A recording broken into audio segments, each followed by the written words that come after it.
Tapi ini adalah ketika, momen untuk mempamerkan bahawa seseorang pemimpin dan kerajaan itu cakna dengan apakah perasaan rakyat pada ketika tersebut. Dan momen-momen ini tak datang selalu KJ. Dia datang beberapa ketika, apatah lagi berkenaan dengan satu portfolio. Kalau Anthony Loke tak dapat grab this moment, maka segala kritikan yang sekarang ni wujud di media sosial, saya yakin akan menjadi lebih besar dan dia tak akan dapat recover.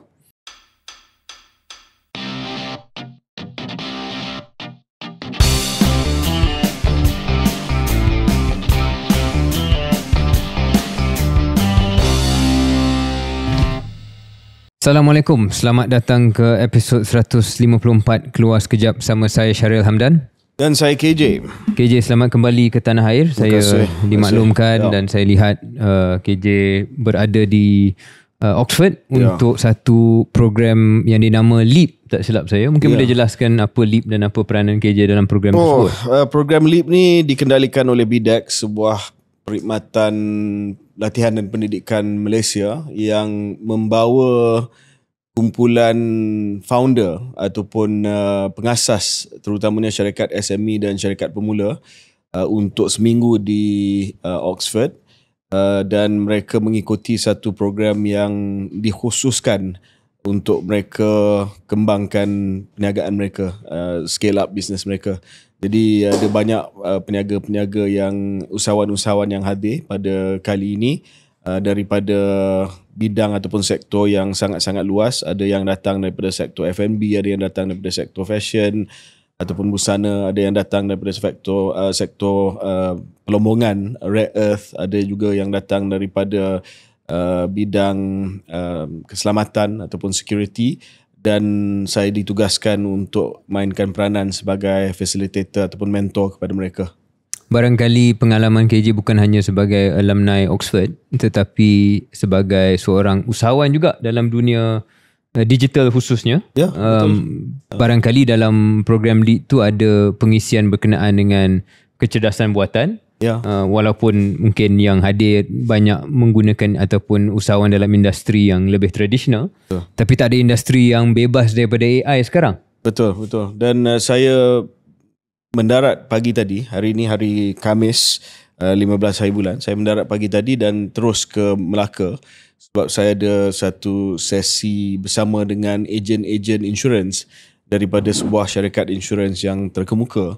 Dan waktu saya berbual dengan ketua-ketua mereka, AI juga sekarang ini menjadi tumpuan kepada ejen insurans sebab dia orang tumpuan atau ancaman? Tumpuan dan ancaman. Sebab bagi mereka melihat sebagai ancaman. Satu hari nanti mungkin AI boleh menggantikan mereka sepenuhnya, tetapi mereka cuba meningkatkan peranan dan juga nilai mereka kepada customer ataupun pelanggan mereka dengan satu proposition bahawa dalam isu seperti insurans ni yang melibatkan kesihatan, yang melibatkan kewangan, yang melibatkan soal estate planning ataupun apa yang kita nak turunkan kepada waris kita nanti, wasiat, mereka kata kebanyakan daripada pelanggan masih lagi prefer ataupun masih lagi suka untuk berbual dengan seorang manusia daripada memilih melalui AI. Adakah KJ rasa itu ayat ni saja nak devil's advocate lah, itu ayat kelompok yang hati, dia in denial? 50-50. Mungkin pada pandangan saya rasa bila AI dah sampai tahap dia boleh menyamai budaya ataupun bahasa dan juga perangai dan tingkah laku manusia, mungkin orang pun tak fikir dua kali untuk membuat keputusan yang sangat-sangat peribadi soal kewangan, soal medical insurance, soal wasiat dan sebagainya dengan sebuah AI, teknologi. Tetapi ada juga benar bahawa mungkin untuk tempoh 10-15 tahun manusia memang ataupun pelanggan ni memang comfortable, lebih selesa bincang benda-benda yang personal ni dengan seorang. Dan mereka kata bukan hanya dari segi the personal nature of insurance, tetapi juga bila waktu proses claim.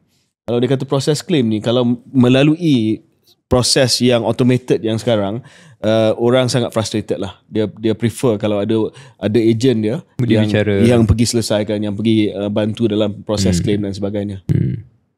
Okay Syaril, mungkin kita mula dengan topik yang sebelum tu kita cakap pasal AI ni. Sorry, teringat pula. Saya tak pasti, tapi tak pasti pendengar dan penonton KS dah tengok ataupun dah terima message ini. Bila saya tengok message video ni yang dihantar oleh sahabat kita Syahir, saya tengok, saya kata memang jelas benda ni AI, takkan orang boleh percaya. Cuba kita play klip ni. Tens of thousands of Malaysians over 35 are significantly improving their finances and are accessing extraordinary income. The reason? A new financial platform promoted by the government's Minister of Investment, Trade and Industry, the SEC and Malaysian Research Accelerator for Technology and Innovation. Here are all the details. I am speaking to you in all sincerity. Today could be your lucky day. I don't know how many people will be able to watch this broadcast, but only those who are watching it right now will have access to this opportunity.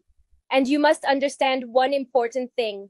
We cannot open this platform to the whole country because the results are so powerful that it would destabilize the system. I'll get straight to the point. With a minimum investment of only 1 to 100 Malaysia ringgit, you can generate more than 10,000 Malaysia ringgit per month. It sounds unbelievable, but it is completely real. It's like an advance on your pension or even a pay rise that multiplies your savings.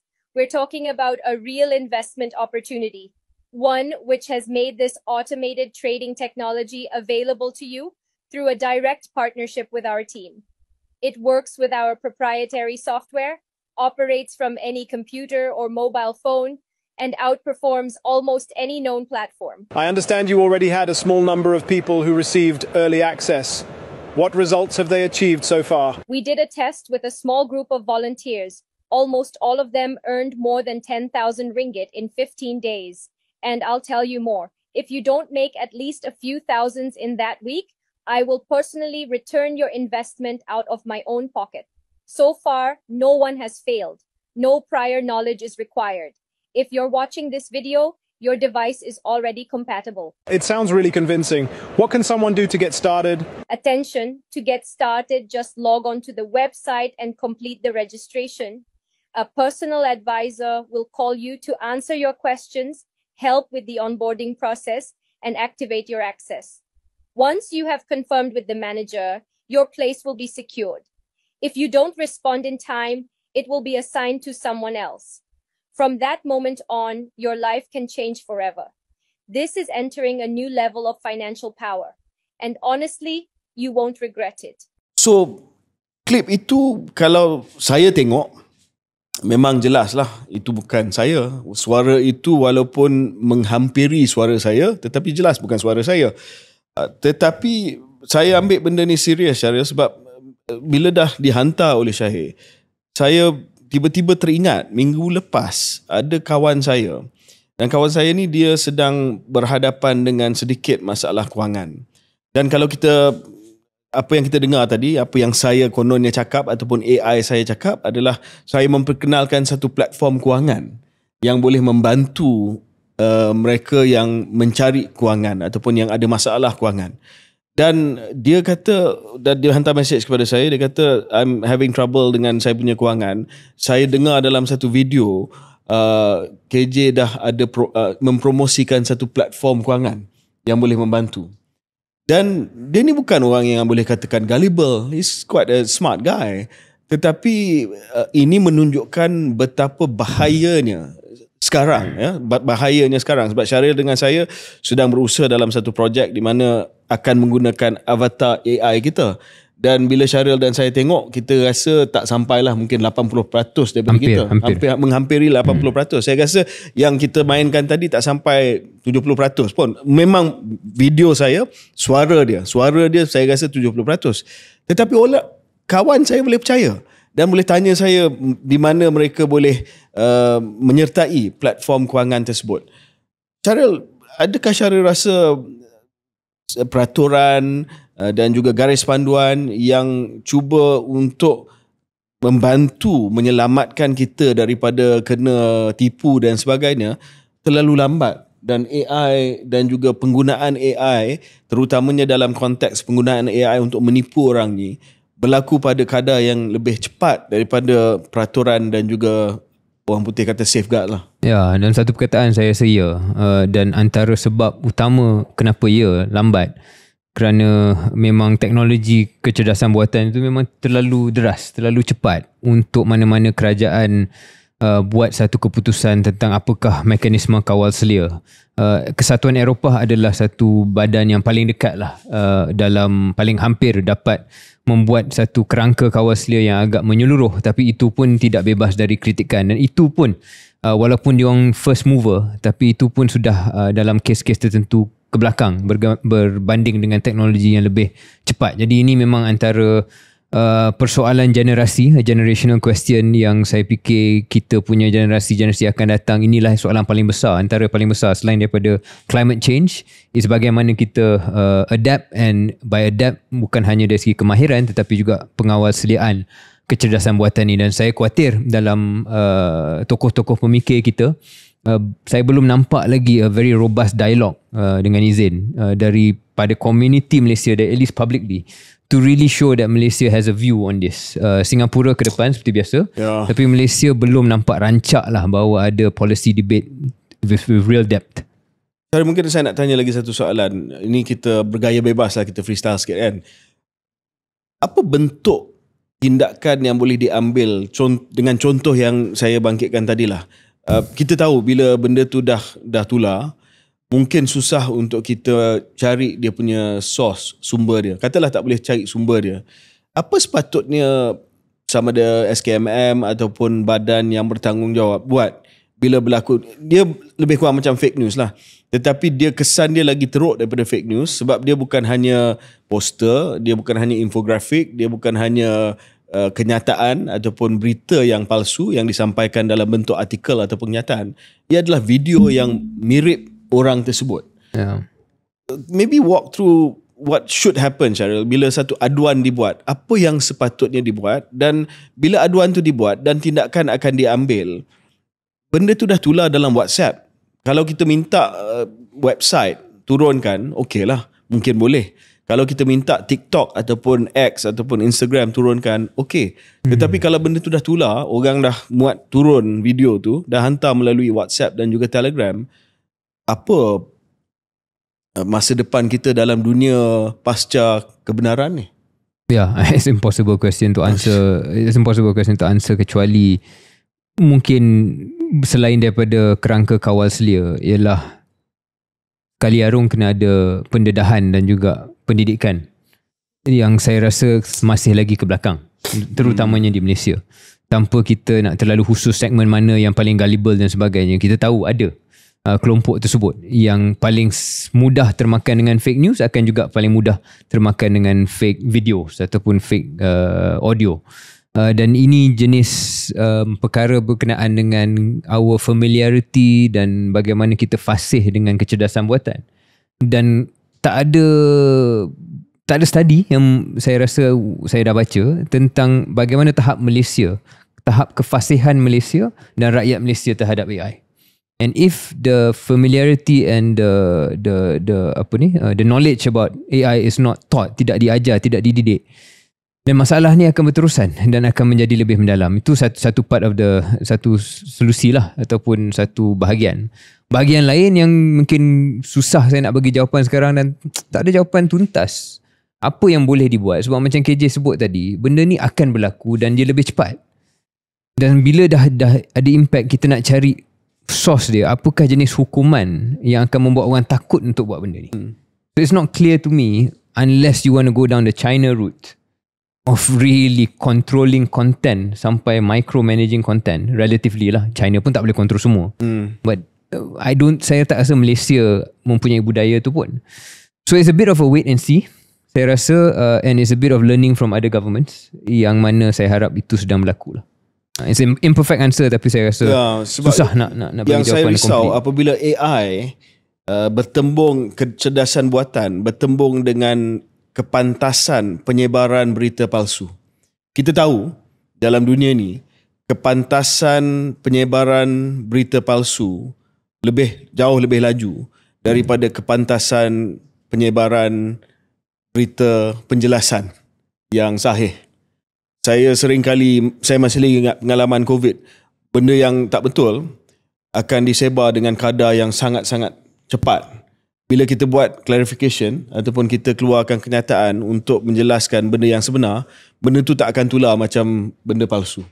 So bila fenomena ini yang sudah wujud sekian lama bertemu dengan kecerdasan buatan, I think we're in for trouble. I guess content moderation yang sedang cuba dibuat oleh Fahmi Fadzil dan juga mungkin negara-negara lain. Apakah cara untuk dalam kita melesenkan syarikat media sosial dan syarikat penyebaran maklumat seperti WhatsApp, which I don't know if that's media social but I consider that a platform kan? Yeah, sure. Untuk pastikan bahawa ada content moderation yang kita luluskan. Jadi mereka diaudit, mereka diminta untuk beri penjelasan apakah tenaga kerja yang diletakkan untuk membantu mengurangkan risiko-risiko ini dan bagaimana untuk cepat dapatkan sos asal itu. So if we get the source yang mengeluarkan benda palsu ini, then hukuman itu boleh dibuat dan itu boleh jadi barrier ataupun menjadi satu kekangan untuk jenayah berterusan. Saya tak pasti kalau teknologi mengizinkan ke tidak. Kalau content moderation, dan ini mungkin orang akan rasa adalah satu pelanggaran privacy mereka. Just try to hear me out. Katalah kita sahkan dan kita hantar kepada WhatsApp bahawa satu benda yang disebar luas dalam grup-grup WhatsApp adalah palsu. Dan WhatsApp ada teknologi menggunakan AI dan sebagainya untuk crawl semua message dan padamkan message dalam grup masing-masing. Adakah kita rasa itu invasion of privacy ataupun invasion of privacy dan WhatsApp takkan nak buat sebab orang their competitor takkan buat. So benda tu sendiri akan membuatkan user tak berapa seronok. So content moderation tidak sampai tahap untuk scrub semua perbincangan dan padamkan benda yang palsu lah. Ya, saya tak nampak benda tu practical. Sama ada boleh atau tidak, saya rasa benda tu business wise pun tak practical. Tapi identifying the source, I think they have, I don't know, kalau ada maklumat ataupun kemampuan untuk dapatkan that source asal, mungkin itu boleh dikongsi. Okay, mungkin kita move on dengan topik yang seterusnya. Saya sangat sedih daripada perantauan dengar berita kemalangan-kemalangan yang berlaku di jalan raya. 13 Mei, seperti mana yang ramai yang tahu, pada jam 8.50 pagi sebuah lori muatan batu telah bertembung dengan truk pasukan simpanan persekutuan ataupun FRU di Teluk Intan di Perak, dan kemalangan ini melibatkan 18 anggota FRU dan telah mengakibatkan 9 anggota FRU yang lain agak cedera parah. Dan sekarang ni dalam siasatan dan selepas itu kita juga dengar bahawa walaupun ujian air kencing terhadap pemandu lori itu menunjukkan keputusan yang negatif, namun beliau mempunyai 6 rekod jenayah lampau, termasuk kesalahan berkaitan dengan dadah, kecurian dan rogol. Selepas itu kita juga dikejutkan dengan satu lagi kemalangan yang melibatkan seekor anak gajah yang juga dilanggar oleh sebuah lori. Dan ada 2 perkara di sinilah. Nanti kita akan bincang kes anak gajah tersebut. Tetapi saya nak mula dengan kes yang melibatkan anggota FRU ini. Kes ini harus kita bincang dalam konteks banyak kes kemalangan lori lah. Saya nak cakap banyak sangat kes kemalangan lori. Bukan hari ini saja, bukan episod kali ini saja mana kita nak bincang soal keselamatan jalan raya. Tetapi semenjak kita buat program di KL Mobility Show, International Mobility Show di KS, kita dah bincangkan, kita dah bangkitkan isu tentang keselamatan jalan raya, terutamanya yang melibatkan kenderaan berat, Syaril. Sebab saya nampak dah jadi sangat kritikal. Dan minta maaf nak katalah, Yang Berhormat Menteri yang terlibat, Anthony Loke, juga mendapat kritikan yang sangat-sangat pedas lah di media sosial yang menyatakan bahawa beliau tidak serius ataupun tidak mengambil berat tentang perkara ni. Dan kalau kita tengok respon daripada Anthony Loke, dia menyatakan bahawa penubuhan sebuah pasukan petugas khas bebas untuk menyiasat kemalangan tersebut, FRU, secara menyeluruh. Pasukan ini akan meneliti punca sebenar kejadian dan mencadangkan langkah-langkah pencegahan bagi mengelakkan tradisi serupa di masa hadapan. Dan Kabinet telah memberi masa 1 bulan kepada MOT, Kementerian Pengangkutan, untuk menyiapkan laporan mengenai insiden tersebut, dan laporan ini akan disediakan oleh jawatankuasa khas yang menumpukan kepada aspek budaya jenayah insiden. Saya tak nak troll kata just another task force, just another jawatankuasa, sebab memang betul bila sesuatu berlaku kena adalah jawatankuasa untuk siasat perkara tersebut. Ya, saya tak nak perli benda tu. Tetapi masalahnya benda ni dah berulang kali berlaku. Dan orang ramai sudah semakin takut untuk memandu kereta di jalan raya, terutamanya jalan-jalan yang ada banyak kenderaan berat. Dan saya tak tahu, Syaril, sama ada ini adalah kes kecuaian, ini adalah kes human error, ini adalah kes yang melibatkan penyelenggaraan kenderaan yang tidak bagus, yang juga menyentuh soal inspection kenderaan-kenderaan tersebut yang dilaksanakan oleh Puspakom dan juga agensi ataupun syarikat-syarikat lain. Tetapi yang pasti adalah orang ramai sudah pun rasa marah dan sudah pun rasa tidak puas hati dan sudah pun rasa tidak selamat di jalan raya di Malaysia sekarang. Syaril, ada apa-apa pandangan? Atau satu lagi, Syaril, sebelum saya minta pandangan Syaril, ataupun adakah Malaysia ni memang kita mempunyai sikap yang tidak konsisten dengan keselamatan di jalan raya? Maksudnya Malaysia ni memang kita bangsa atau warga negara yang cuai, yang tak ada nilai keselamatan ataupun yang mementingkan safety di jalan raya, dan memang Malaysian drivers ni teruk lah. Ya, saya tak akan salahkan ataupun saya tak ada sebab untuk mengatakan bahawa Malaysian drivers is the main problem, masalah utama. Saya yakin adalah dari segi sikap perangai pemandu-pemandu Malaysia, termasuk mungkin kita ada ketika tertentu, saya bukan kata orang lain saja, tapi secara keseluruhan yang mungkin tak sempurna, tapi saya tak yakin bahawa itu adalah faktor utama. Sebab kalau kita tengok KJ, kualiti jalan kita, saya duk check lah, banyak faktor, tapi kita start dengan road quality dulu. Ada kajian yang mengatakan bahawa kita adalah negara ke-12 paling teruk di dunia. Yang dari segi kualiti jalan. Mungkin boleh letakkan link study ni oleh Zutobi yang meletakkan ranking corot tersebut. Kita juga pernah sebut dalam CLIMS, KL Mobility Show, bahawa ada satu statistik.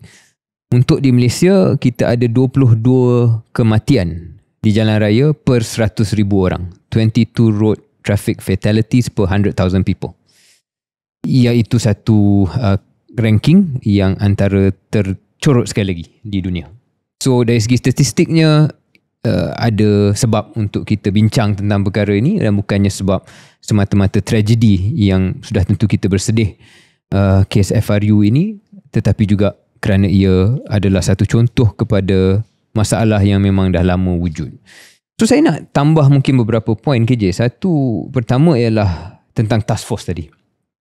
For me, ini peluang untuk Anthony Loke dan juga MOT mempamerkan kepimpinan. Saya beberapa kali dalam KS dan dalam dialog lain saya sebut, bila ada insiden tertentu, itulah peluang, bukan peluang lah, peluang nampak macam benda ni kita suka, tak. Tapi ini adalah ketika, momen untuk mempamerkan bahawa seseorang pemimpin dan kerajaan itu cakna dengan apakah perasaan rakyat pada ketika tersebut. Dan momen-momen ini tak datang selalu KJ. Dia datang beberapa ketika, apatah lagi berkenaan dengan satu portfolio. Kalau Anthony Loke tak dapat grab this moment, maka segala kritikan yang sekarang ni wujud di media sosial, saya yakin akan menjadi lebih besar dan dia tak akan dapat recover. I think it's come to that point. So saya nampak antara, kalau saya boleh bagi cadangan secara terbuka, saya rasa pertama ialah, okay, you do the task force, you have to share, kongsi apakah TOR task force tersebut. What's your terms of reference? Dan mula dah cakap dengan rakyat, mungkin harian ataupun setiap 2 hari, apakah update sedikit sebanyak tentang apa yang sedang dikaji tersebut. Mungkin bukan capaian ataupun dapatan, tak maaf, yang muktamad, tetapi kena bagi tahu, okay, TOR dulu. First kita nak check tentang Puspakom. Bilakah kali terakhir lori itu diperiksa oleh Puspakom? Ada tak sebarang kecacatan sewaktu pemeriksaan itu berlaku? Benda ni saya rasa dalam 2 hari boleh tahu. Bukan kena tunggu sebulan. Contoh, bila dah buat tentang Puspakom tu, nak tahu siapakah yang meluluskan pemeriksaan tersebut, dan kalau tak patut diluluskan, adakah individu itu dah digantung kerja misalnya. So rakyat tengah marah, you have to engage. So there are certain things you can do within 48 hours, you should do 48 hours. So saya rasa tu satu cadangan. Kemudian dalam TOR itu saya fikir juga perlu digariskan bahawa macam Datuk Seri Zahid sebut, bukan hanya pemandu yang kita nak kena fokus, tetapi syarikat lori tersebut atau syarikat logistik itu. Siapakah syarikat logistik itu? Adakah sebarang audit telah dibuat oleh sesiapa tentang syarikat itu, atau memang tak ada peruntukan undang-undang untuk benda itu berlaku?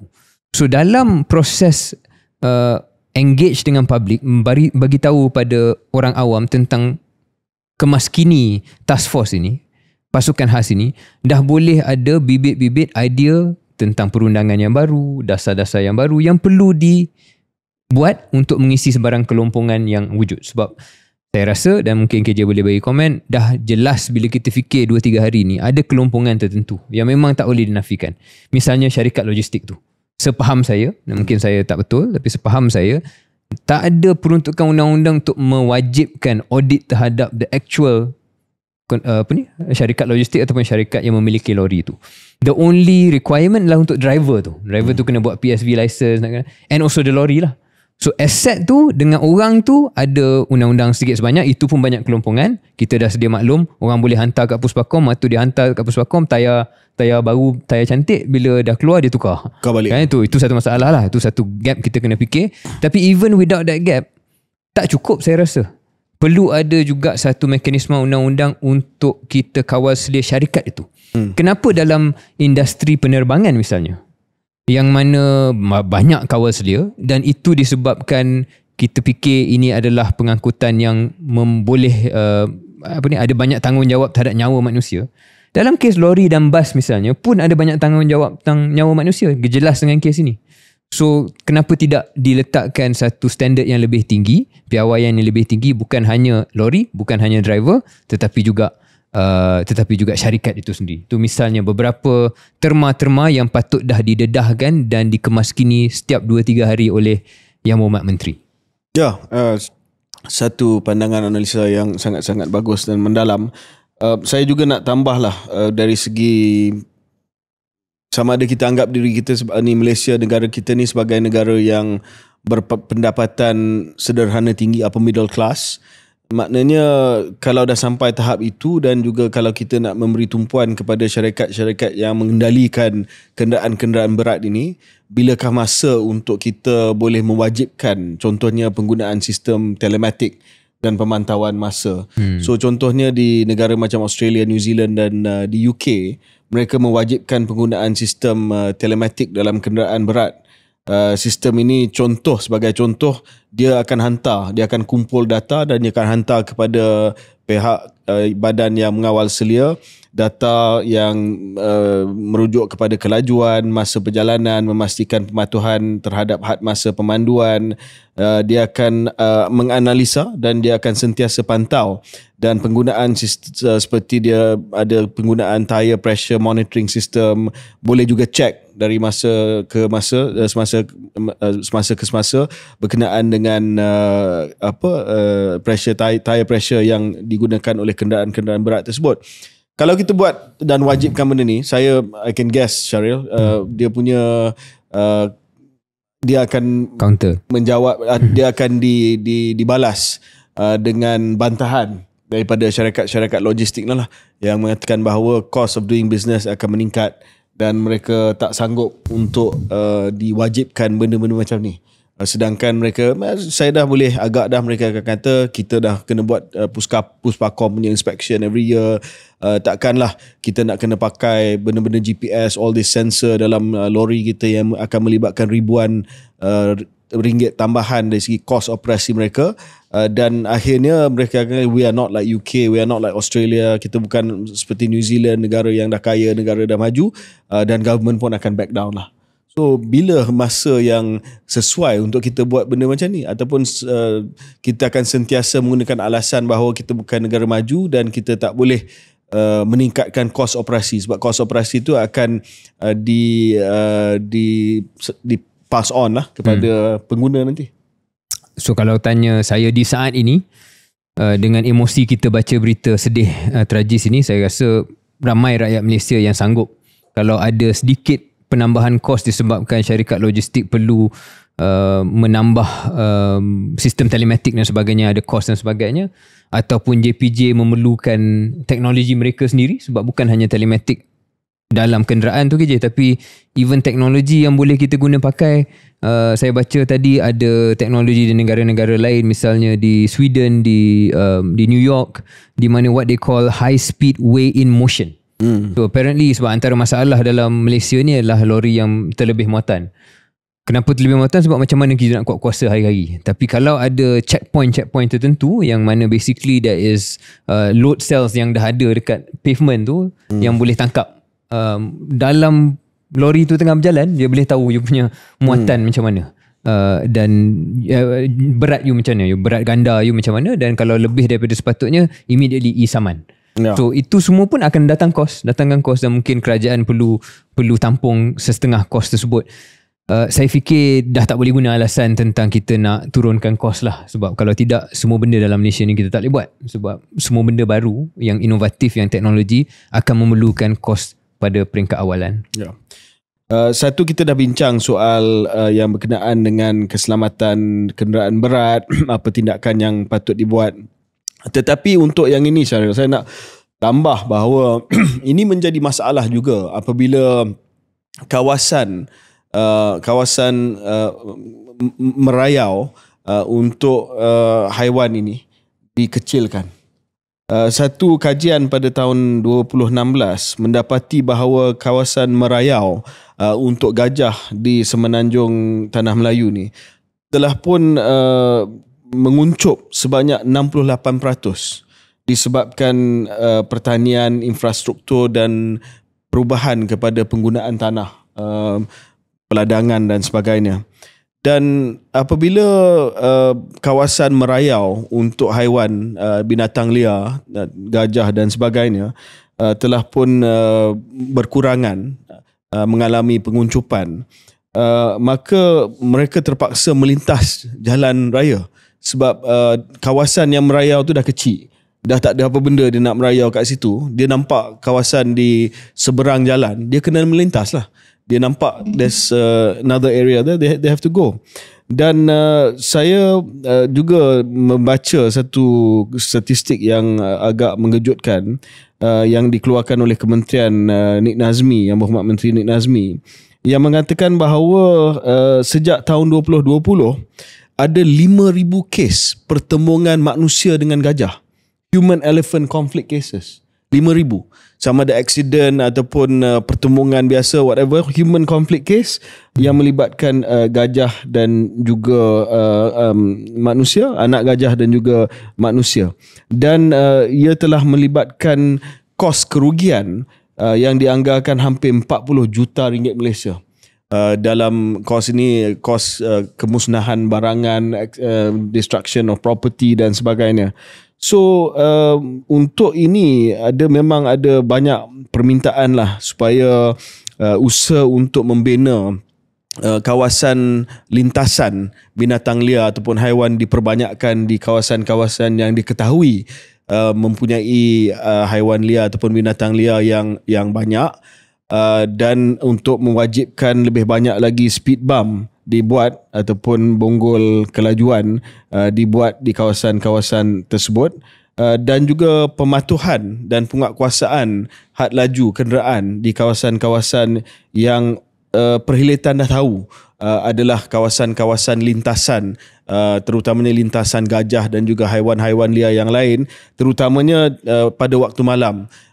Kebanyakan daripada haiwan liar ni dia akan melintas pada waktu malam. Sebab saya pun tak tahulah, kena tanya gajah kenapa, tapi that's when apparently they move, and that's when obviously is the most dangerous because orang pun tak nampak, ya. So memang dah ada usaha, contohnya di lebuh raya Greek Jeli dah dibina satu viaduct yang kawasan lintasan di bawah tanah dibuat melalui perancangan Central Forest Spine, dan ada usaha-usaha lain juga dengan yang dilaksanakan oleh lebuh raya lain untuk memastikan bahawa ada kawasan lintasan yang telah dibina, tetapi tak cukup sebab memang kawasan lintasan yang sudah dibina ini tidak mencukupi untuk the entire stretch lah of kawasan-kawasan yang menjadi kawasan lintasan haiwan liar. Ada juga usaha supaya billboard, LED monitoring device, lampu jalan di kawasan-kawasan risiko tinggi dan juga kempen kesedaran awam dibuat. Tetapi ini berbeza sedikit dengan perbincangan awal yang melibatkan lori FRU. Ini bukan hanya soal keselamatan jalan raya, tetapi juga kita kena fikir panjang lah tentang kesan pembangunan terhadap bukan hanya alam sekitar, flora, tetapi kesannya kepada fauna ataupun kepada haiwan. Sebab dahlah kita ambil tempat dia, lepas tu kita langgar dia pula lepas tu. Lebih kurang macam itulah bahasa mudah. Ya. Tapi kembali kepada satu dimensi, iaitu tentang keselamatan jalan raya ni. Benar apa yang KJ kata dalam kes gajah ni, dia lebih menyeluruh. Tapi kalau kita stay within this question of road safety, even dalam kes ini pun, saya fikir teknologi yang seperti mana KJ sebut tu adalah sebahagian daripada penyelesaian dia. Dan kerajaan, the government of Malaysia, siapa pun jadi kerajaan, dah kena masuk ke era teknologi ni. Dah mesti menggunakan segala tools yang ada di pasaran untuk buat banyak penyelesaian yang mungkin selama ni dianggap sukar. Yang itu, teknologi ni disekalikan dengan benda yang lebih asas. KJ sebut tadi satu benda yang saya minat sangat, lampu jalan. Which itu bukan teknologi yang hebat sangat pun, tapi begitu banyak tempat di Malaysia ni yang masih malap, yang masih tidak ada cahaya lampu jalan. Dan kalau kita dah tahu tempat yang berisiko, bukan hanya gajah tapi juga tempat risiko kemalangan, mungkin itu yang perlu diutamakan terlebih dahulu. So kembali pada task force, I think that's also another thing that Anthony Long needs to be part of dia punya term of reference. Manakah lokasi-lokasi yang bersama dah dengan, dikenal pasti? Dengan Menteri Kejaraya kot. Menteri Kejaraya juga, to be fair. Untuk keluarkan lokasi dan tunjukkan bahawa inilah status yang mungkin dah ada dalam RMK tapi kena di top up lagi dan sebagainya. Dan itulah jenis kerja seorang menteri sekarang, dalam keadaan orang menunggu apakah sebenarnya reaksi konkret kerajaan selain daripada hanya bercakap ataupun hanya buat task force. Di sebalik bangunan pencakar langit yang kita ada di KL ni, Syariah, we are home to the world's second tallest building, Menara 118. Do you know that most people don't know that? It's actually number 2. Yeah, I know that. Dia nombor 2. Yeah, kita tak raikan sangat. Kita tak rayakan sebab bukan nombor 1. Masa Twin Towers dia nombor 1. Macam Arsenal lah. Oh, actually Newcastle dia. Potentially Newcastle. Nombor 2. Orang ingat nombor 1. Wow. So 118 is number 2, dan KL Petronas Twin Towers number 1, Twin Towers, tallest Twin Towers, and number 5 whatever it is now. Tetapi di sebalik itu, benda-benda macam ni, Syaril, lost my train of thought. Benda-benda macam ni mengingatkan kita bahawa kita masih lagi belum jadi negara yang maju lah. You know, things like this, not having enough street lights, not being able to betul-betul menjaga. Bukan saya kata di negara maju tak ada accident, tak ada kemalangan jalan raya, tetapi tak adalah pada kadar yang kita melihat di negara macam kita lah. Dan kita balik kepada perkara asas, soal keadaan jalan raya, soal teknologi yang tidak digunakan sepenuhnya, soal penguatkuasaan undang-undang yang agak boleh ditikaikan. These are things that remind us yang kita belum lagi sampai tahap level lah. Belum that level. Maju lah. Last point KJ, satu lagi idea. Sebab selain daripada penggunaan teknologi, penguatkuasaan yang disebut tadi itu, pun perlukan imajinasi daripada kerajaan barangkali. So salah satu perkara yang boleh kita ambil contoh di UK, I don't know if you're aware of this, but there is an incentive and disincentive. Jika anda mematuhi dan menggunakan teknologi, boleh kita dapat tahu bahawa anda adalah syarikat yang mematuhi, maka mungkin permit itu lebih murah, lebih mudah, tak perlu di renew setiap dalam waktu kala yang sama, boleh dipanjangkan. So itu pun salah satu di mana pair teknologi with an imaginativeness dari pihak kerajaan untuk lebih fleksibel, lebih anjal dalam penggunaan kerajaan menggunakan konsep macam no claim bonus lah, no penalty bonus, no penalty bonus. So some we give carrot and stick lah, right, to get you to behave a certain way. Okay, saya rasa cukup di situ perbincangan kita, dan kita merakamkan takziah kepada keluarga anggota yang telah pun terkorban dalam kemalangan pada minggu yang lepas. Dan kita doa yang masih dalam keadaan kritikal selamat dan sembuh seperti sedia kala.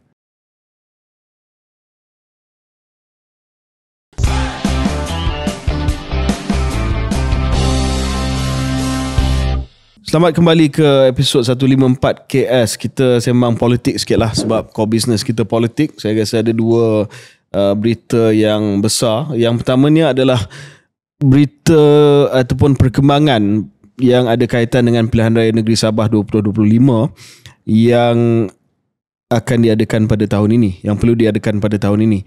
Dan sekarang ini tumpuan Sabah ni, Syaril, adalah nak menjawab spekulasi siapa akan bekerjasama dengan siapa.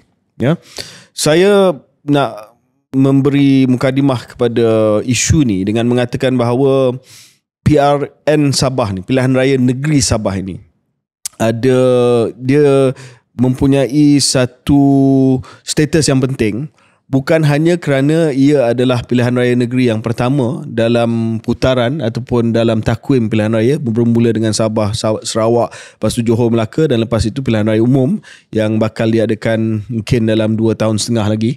Tetapi Sabah ini juga adalah satu medan ujian ataupun test case bagi untuk melihat siapa nak kerjasama dengan siapa.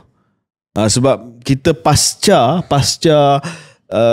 kerajaan perpaduan ni, ada satu siri pilihan raya negeri yang berlaku pada tahun 2023 kalau tak silap saya, di mana kita melihat ada gabungan antara PH dan BN. Maknanya dia tidak bergabung lah, tapi dia tak bertembung antara satu sama lain. Tetapi kita nak tengok sama ada kerjasama ataupun sama ada arrangement tersebut akan dibawa ke Sabah. Dan kalau dibawa ke Sabah, adakah ia akan dibawa ke Melaka, Johor, dan seterusnya akan dibawa ke PRU 16 nanti. Dalam konteks Sabah, kita dengar bahawa pada asalnya ada ura-ura yang mengatakan bahawa PH, iaitu gabungan parti-parti di bawah kepimpinan Datuk Seri Anwar Ibrahim, Keadilan, DAP, Amanah, akan bergabung dengan GRS, Gabungan Rakyat Sabah, yang dipimpin oleh Ketua Menteri Sabah Datuk Seri Haji G. Tetapi pada 9 Mei satu kenyataan, pengumuman telah pun dibuat secara bersama oleh Setiausaha Agong PH, Datuk Seri Saifuddin Nasution, dan juga Ketua Sekretariat Kerajaan Perpaduan Datuk Dr. Ashraf, melalui satu kenyataan yang mengatakan bahawa BN dan juga PH telah mencapai kata sepakat untuk menjalinkan kerjasama bagi menghadapi pilihan raya negeri PRN 17 Sabah. Namun kenyataan Datuk Seri Anwar Ibrahim pada 11 hari bulan, dia keluarkan kenyataan yang mengesahkan, tetapi yang meninggalkan pintu itu sedikit terbuka kepada Gabungan Rakyat Sabah. Sebab PM Datuk Seri Anwar menegaskan bahawa kerjasama ini melibatkan 3 gabungan utama, iaitu PH, BN dan juga GRS. Menurut beliau, perbincangan mengenai kerjasama ini dimulakan di peringkat persekutuan, namun keputusan pelaksanaan operasi dia akan ditentukan oleh PKR dan PH di peringkat negeri Sabah. Anwar turut menyatakan bahawa beliau telah mengadakan beberapa perbincangan dengan Datuk Seri Haji G, Ketua Menteri Melaka pula Sabah, bagi memastikan kesepakatan ini lebih meluas dan terbuka. PM juga menyebutkan bahawa hubungan baik antara kerajaan negeri dan kerajaan persekutuan perlu diperkukuh untuk memastikan pembangunan di Sabah tak terganggu. Saya akan rumuskan semua pendirian lah. BN pula kata, Datuk Seri Zahid Hamidi menyatakan bahawa kerjasama di Sabah akan melibatkan konsep BNPH dan plus-plus. So Datuk Seri Anwar dia sebut GRS, Datuk Seri Zahid tak nak sebut GRS, dia kata plus-plus, merujuk kepada kesediaan mereka bersama dengan parti lain. Dan juga Datuk Seri Zahid Hamidi berpandangan slogan seperti Sabah untuk orang Sabah tidak seharusnya dibangkitkan menjelang PRN. Itu saya setujulah. Saya tak suka parokial punya pendekatan ini. GRS pula pada awalnya menyatakan belum ada keputusan muktamad, namun dan Datuk Seri Haji kata mungkin kita boleh pergi Solo. Namun pada 11 Mei Perdana Menteri Datuk Seri Anwar Ibrahim menegaskan bahawa GRS pun sepakat untuk bekerjasama secara rasmi, dan kerjasama ini dimuktamadkan selepas perbincangan dengan Ketua Menteri Sabah Datuk Seri Haji. Seorang kata dia nak this person, tapi the other one kata no, just any person. Lebih kurang macam itulah. Parti Warisan ada satu lagi parti di bawah Datuk Seri Muhammad Syafiq Afdal menegaskan bahawa masih dengan pendirian yang sama, Parti Warisan memang solo lah, dia tak nak terlibat dalam gabungan ketiga orang ni. Beliau menekankan bahawa Warisan adalah parti berbilang kaum yang mampu berdiri sendiri tanpa bergantung kepada gabungan politik lain. Syaril pun pernah berkempen di Sabah pada PRN yang lepas, kembali dengan COVID dan sebagainya. Oh ya, saya kluster PRN Sabah. Sorry. What do we make of this? Kalau ada segitiga PH, BN dan GRS, cukup ke kerusi untuk diagihkan kepada semua? Sebab itu yang menjadi persoalan sekarang. Saya rasa lah itu yang menjadi persoalan sekarang. Sebab GRS akan ingat sebab PH punya market ni lain. PH punya market ni mainly lain lah. GRS dengan BN punya market ni lebih kurang sama. Di situ mungkin akan ada konflik. Ya, mungkin satu benda yang kita kena tambah untuk konteks bagi mereka yang tak mengikuti rapat. GRS ni apa sebenarnya asalnya? Ialah bersatu.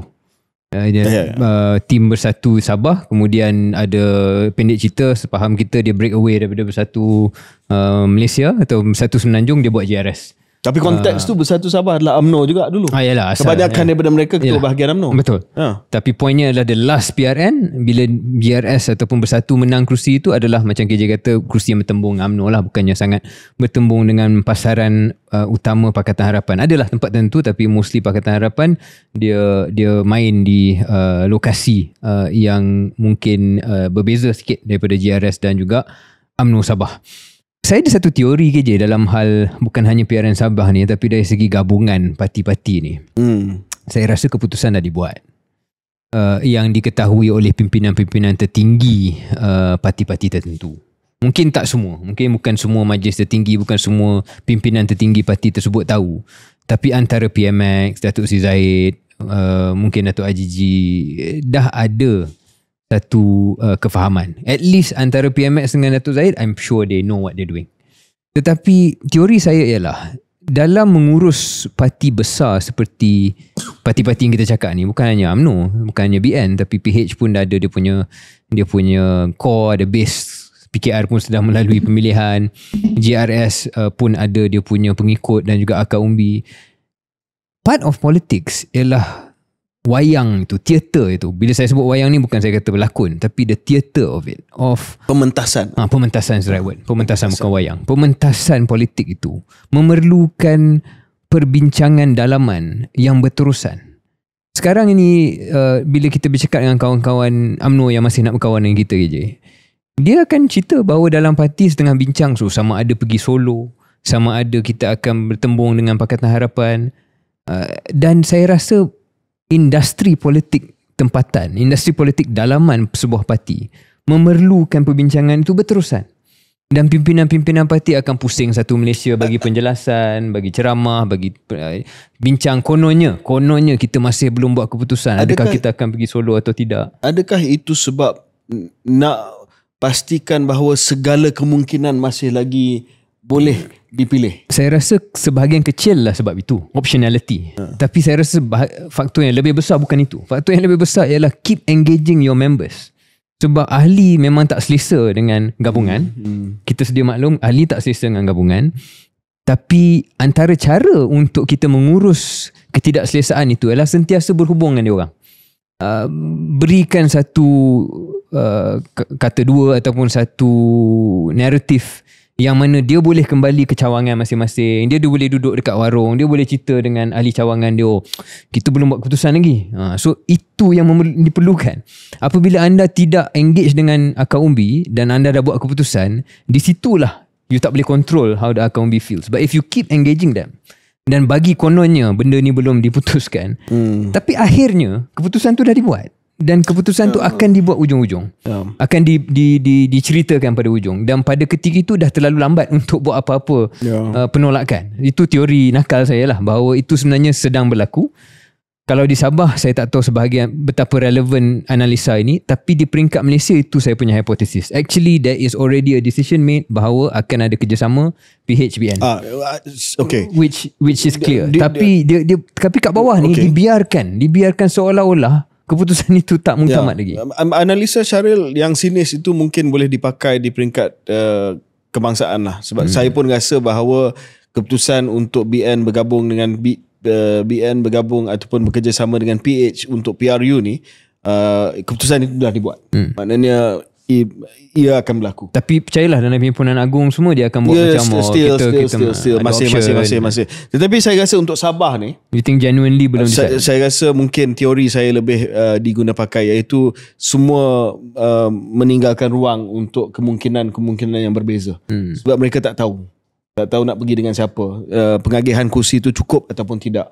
Sama ada PHBN akan meninggalkan GRS dan GRS pergi solo, ataupun mereka boleh cover out untuk GRS.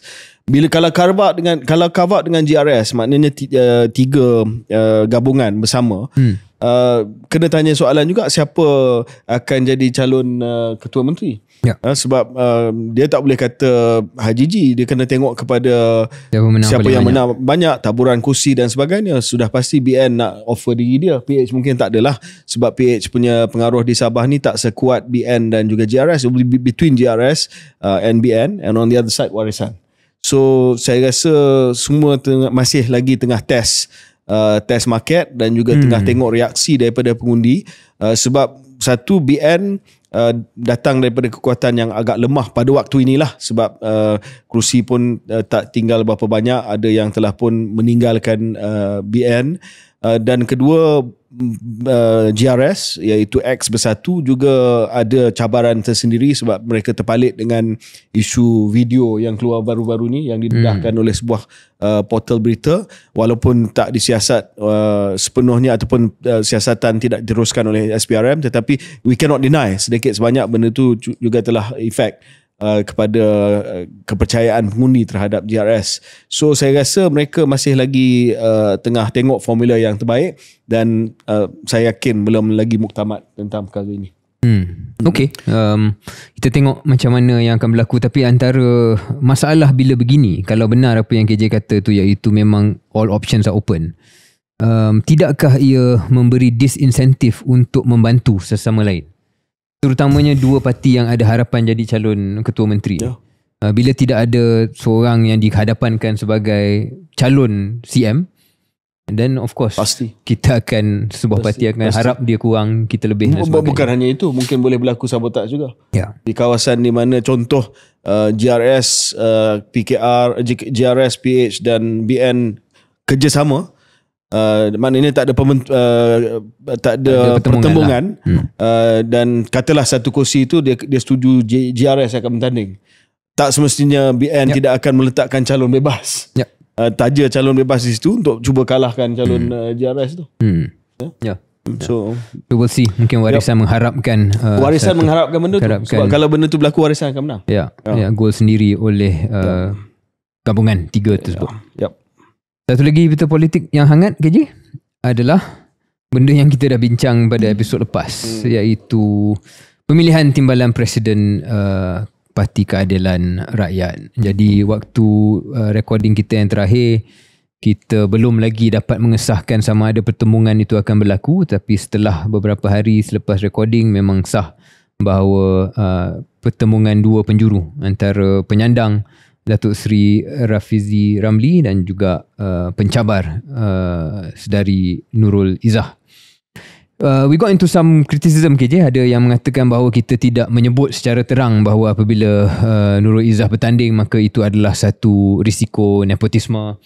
Saya rasa benda tu implied dan kita I thought we basically kita tak sebut perkataan itulah tapi maksudnya kita faham bahawa ada risiko tersebut. Tapi kenapa kita tak cakap panjang lebar selain daripada waktu tu belum disahkan. Saya fikir kita terkejut juga dengan berita ini dan ia bukan sebagai orang yang tidak tahu segala yang berlaku kat dalam. Ia secara relatifnya berlaku agak tiba-tiba. Dengan satu wave dan gelombang yang macam kita sebut dalam episod lepas, begitu cepat, begitu banyak endorsement dan tidak dapat dinafikan bahawa setelah seminggu semakin jelas bahawa kalau there is a PKR establishment, the establishment is with Nurul Izzah. Yang mungkin tak mengejutkan lah sebab adalah anak presiden. Tak boleh kita nafikan benda tu sudah tentu ada main peranan. Kita juga menonton bahawa Rafizi berterusan dengan kaedah kempen yang unik beliau. Kita sebut dalam episod lepas, saya sebut bahawa dia adalah seorang ahli politik yang unik, yang inovatif dan dia tak ikut skrip lah. Dan antara benda tak ikut skrip ialah dia secara sinis telah pun mengajak dalam ceramah beliau ataupun dalam jelajah beliau bahawa Nurul Izzah mesti menang. Kerana kalau Nurul Izzah tak menang maka ia adalah satu tamparan hebat lebih kurang lah terhadap kepimpinan Datuk Seri Anwar Ibrahim. Tapi latest hari ni dia kata dia cover balik lah. Bukan cover lah, bukan cover. Dia menjelaskan bahawa takkan you all tak faham. Itu adalah cynical point of view. So I don't know whether dia faham audience dia atau tidak. Tak pasti. But that's Rafizi for you lah kan. He's always unique. Tapi dalam ucapan itu pun yang KJ rujuk itu, yang mana dia menjelaskan betapa ayat sebelum tu adalah sinis. Beliau ada keluarkan satu kenyataan iaitu dia akan letak jawatan sebagai menteri, disahkan dia akan letak jawatan sebagai menteri andai kata dia kalah. Sebab tak elok orang yang kalah pegang jawatan menteri. Saya rasa dia pun faham bila dia buat macam tu ada sedikit kenakalan sebab Nurul Izzah pun kalah pilihan raya. So walaupun dia bercakap tentang diri dia sendiri, tetapi saya yakin knowing a bit of Rafizi, he's also basically hinting lah that I will resign because when I lose, if I lose, I accept I lose. Tapi ada orang yang kalah pilihan raya, dia tak accept yang dia kalah pilihan raya. Mungkin itu yang cuba bukan tak accept lah, dia masih lagi nak bertanding untuk tempat dan dia masih lagi. Tapi dua benda tu benda yang berbeza kot. Sebab yang mana lagi penting? Sebab dia dah jadi timbalan presiden dan dia dilantik sebagai menteri. Kalau dia kalah timbalan presiden, dia kata dia tak ada moral standing, dia kena letak jawatan. Tapi Nurul Izzah was anyway already a night president dan dia sekarang ni offer diri dia sebagai dia tak minta pun selepas ni saya akan minta supaya dilantik sebagai ahli anggota Dewan Menteri. In fact she said I don't want. Saya tak nak. Saya cuma nak fokus kepada tugas saya dalam parti. So I don't know if the analogy fully translates lah.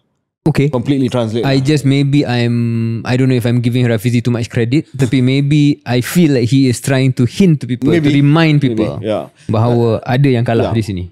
Okay. Tapi saya nampak banyak komen-komen daripada pihak yang mungkin lebih cenderung kepada kempen Hero. Ada dua, Hero Pikuk dan juga Damai. Hero ni adalah kempen Rafizi lah. Damai ni adalah slogan Nurul Izzah.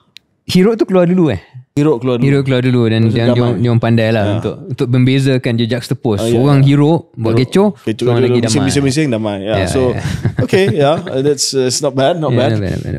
Tetapi banyak juga merujuk kepada kekalahan Izzah di Pematang Pauh. So memang itu menjadi antara senjata yang saya baca lah. Tak boleh menang di PRU, lepas tu nak jadi panglima perang dalam bentuk timbalan presiden. But at some point we have to also examine mengapa seorang itu kalah. Faktor apa yang menyebabkan orang itu kalah. Kalau memang Pematang Pauh kawasan tradisi PKR, kawasan keluarga Anwar Ibrahim jadi ahli parlimen, lepas tu Datuk Seri Wan Azizzah jadi ahli parlimen, Nur Izzah sendiri menang di Matang Pauh jadi ahli parlimen Matang Pauh. Tetapi is it fair to say that dia tak boleh pertahankan Matang Pauh? There was a huge wave. Kita kena acknowledge wave tersebut Di Penang, di North. Dan unfortunately saya terpaksa cakap lah sebab sahabat saya sendiri, Rizal pun tak boleh pertahankan kepala batas. Dan dia kembali selepas itu dan menang di Bertam pada pilihan raya negeri. Apakah kita kata bahawa Rizal tidak ada kemampuan untuk menjadi seorang wakil rakyat yang baik, sedangkan dia wakil rakyat yang baik tetapi dia hanyut dengan gelombang tersebut? Ya. Tidak ada siapa pun daripada PKR ataupun daripada BN, tak ramai yang boleh mampu pertahankan kawasan-kawasan kursi mereka di Kedah, di Perlis, di Kelantan, di Terengganu. They didn't care who it was. So saya rasa konteks itu penting sebab orang pengundi ni, dan cara pun saya rasa faham sebab bertanding di Alor Gajah, pernah bertanding di Kuala Langat. Ada kalanya mereka akan undi untuk calon dan ada keadaan tertentu di mana mereka tak pandang calon pun. Dia akan just throw the vote to whoever. Dan dalam konteks gelombang pengundi, saya rasa itu yang telah berlaku pada Izzah. I mean, saya nak be fair to her lah dalam hal ini. Saya again dalam konteks kita buat 3D chess, 4D chess, kita nak kena self aware jugalah sebab apa yang KJ komen dan saya akan komen hari ini, mungkin orang akan tafsir ialah cara untuk kita justify kenapa kita kalah pilihan raya. So tolak tepi cerita KJ, cerita Syaril, biar masing-masing nilai sendirilah apakah faktor kekalahan di Sungai Buloh dan Alor Gajah itu mencerminkan individu ataupun mencerminkan benda yang lain. So that's not for us to say, let other people talk about that. Tapi dalam konteks Izzah ni dan dalam konteks yang lebih general yang KJ sebut, saya setuju sebab itu kekurangan sistem Westminster ataupun sistem parlimen ni. Orang kena faham bahawa setiap kerusi dan setiap ketika dan setiap tempat berbeza nilai dia ataupun berbeza dinamika dia dalam satu pilihan raya. So satu kerusi di sebuah negeri ditandingi oleh parti A tak sama menang kalahnya, dan apakah implikasi terhadap calon itu tak sama dengan di tempat lain. So apa yang KJ sebut tu saya setuju dalam konteks Izzah. Saya tak nak sebut tentang orang lain. Cuma isu dia, saya rasa kita beralih daripada soal menang kalah pilihan raya, pemilihan dan sebagainya, kita dah ulas. Isu dia untuk PKR ni ialah risiko apa yang akan berlaku kepada pihak yang kalah. Saya rasa mungkin sesuai untuk kita bincang ringkas. Kalau misalnya the establishment candidate yang saya rasa kalau dari jauh nampak adalah favourite menang, apa yang akan hilang daripada PKR apabila Kam Rafizi dan Rafizi itu sendiri tidak menang? Dan antara benda yang saya yakin kena fikir ialah apakah kesan kepada modal kempen yang akan dianugerahkan kepada Perikatan Nasional dalam mana-mana kes. Kalau Rafizi menang, dan macam Rafizi kata, orang akan kata bahawa ada perpecahan ataupun penolakan terhadap PMX. Tapi kalau Rafizi kalah, sudah tentu label nepotism tu akan dilemparkan oleh Perikatan Nasional dalam pilihan raya. So bila saya membaca komen-komen di media sosial oleh mereka yang sama ada cenderung sini atau cenderung sana ataupun mungkin just genuinely party members yang frust, mereka kata bahawa macam masalah ini telah datang dan sepatutnya tak perlu ada pun masalah ni, tapi disebabkan tak boleh selesai antara dua camp ini, inilah yang akan dibayar oleh parti PKR sendiri sewaktu pilihan raya. Adakah KJ rasa itu satu kerisauan yang adil, satu kerisauan yang fair ataupun overblown dan boleh diurus? Saya rasa kerisauan itu kerisauan yang ada asas. Bukan nak kata dia poin yang tak penting. Memang penting sebab hangat dipercakapkan bahawa sekarang ini siapa saja menang mungkin akan berlaku keadaan kalah-kalah lah, lose-lose situation. Tetapi saya juga faham sangat sentimen rakyat ni. Sebab pilihan raya 2 tahun lebih. 2 tahun setengah lagi sebelum pilihan raya umum. Dan I think by then orang dah move on daripada ni kot. Dan mereka akan adjust kepada siapa yang menang. Dan kalau ditakdirkan Rafizi menang, then over time dia akan membina naratif yang baru bahawa ini tidak bermakna bahawa penolakan kepada Datuk Seri Anwar mungkin this is the best way of supporting Anwar, something like that lah. Dan orang akan percaya kepada itu. Ditakdirkan kalau Izzah menang, maka saya dah nampak dah skrip yang akan digunakan bahawa dia menang atas kapasiti dia sendiri, dia bukan dilantik, dia dipilih oleh keahlian, maka ia bukanlah contoh nepotisme dan itu defensif. Kalau nak ofensif dalam hal itu, saya rasa banyak contoh-contoh di semua parti di mana ada penglibatan ahli keluarga dalam politik, dan tidak ada saya rasa parti politik yang terkecuali daripada benda ni. Again, being self-aware lah. So I think net yes, there's a possibility of a lose-lose situation. Tetapi saya rasa tidak semestinya ia berakhir dengan keadaan kalah untuk semua pihak dalam PKR ni. I think they will adjust dan dia akan dapat tumpukan kepada PRU akan datang. Rafizi mengambil sikap sekarang ni untuk menunjukkan bahawa dia keluar dia macam-macam graf lah, undi Melayu turun, undi Cina turun. Itu nak menggambarkan bahawa he's the best lah to solve the problem. Dia ni panglima perang. Izzah pun, to her credit, is not focused on Rafizi. Dia fokus on kesepakatan dalam PKR. Dia fokus on how kita kena tingkatkan semangat berpasukan untuk menghadapi pilihan raya. Dan dia juga pernah menjadi pengarah pilihan raya sebelum Rafizi pada 2 pilihan raya yang lepas, kalau tak silap saya, bersama dengan Azmin. So dua-dua cuba elak pertemuan antara satu sama lain, and focusing on the fact that I'm the right person to lead the elections, then I'm also the right person to lead the elections. So as far as dia punya posturing, saya rasa dua-dua bila elak pertemuan ini dan menawarkan diri mereka sebagai panglima medan yang paling tepat untuk berdepan dengan pilihan raya, I think that could minimize the loss lah. I don't know if I agree yang dia, because Rafizi saya rasa mengambil pendekatan yang lebih agresif. Dia mengajak untuk Izzah debat dan sebagainya, bermaksud bahawa dia tidak selesa dengan keadaan yang kalau just campaign secara quote-unquote sehat, campaign secara slow. Biasanya yang buat naratif dan retorika campaign secara sehat dan campaign secara akar umbi dan sebagainya adalah the leading candidate.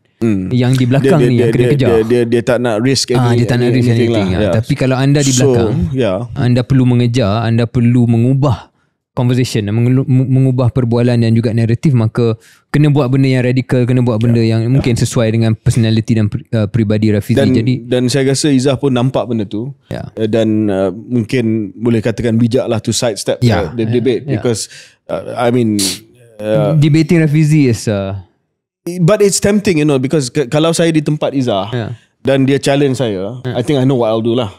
I'll go. But because that's the type of person I am, maybe it's not the wise thing to do dalam hal ini. Kalau saya leading dan dia cabar saya, mesti saya akan pergi lawan dia lah, walaupun saya di hadapan. Tetapi Izzah, to her credit, I suppose, is dia boleh sidestep benda tu. Mungkin dalam pengetahuan dia sedang ke hadapan dan tak nak ambil risiko kalau apa-apa berlaku dalam debat, dan dia just basically ghost him lah. Ya. So saya rasa dalam baki berapa hari lagi ni? 10 hari? Seminggu lebih 10 hari. Kena tengok lah apa yang saya lebih nak tengok apa yang Rafizi buat, sebab saya boleh agak bahawa kempen Izzah akan mainstream, biasa jumpa dengan ahli. It's hers to lose lah now. It's hers to lose. I think it's the feeling lah. The feeling is hers to lose. Izzah is heading to a win. Dan kalau dia steady dan sebagainya, dan resist all the kritikan, resist all dan the tidak apa yang lekat, umpanan ni, jangan dia fall into the trap. Dia akan menang lah. Probably hers to lose. Tapi ini cuma bacaan kita based on cara kempen. Sebab cara kempen ni menggambarkan bahawa dia yakin dia di hadapan. Itu bacaan kita lah. Okay, kita break seketika dan kembali selepas ini.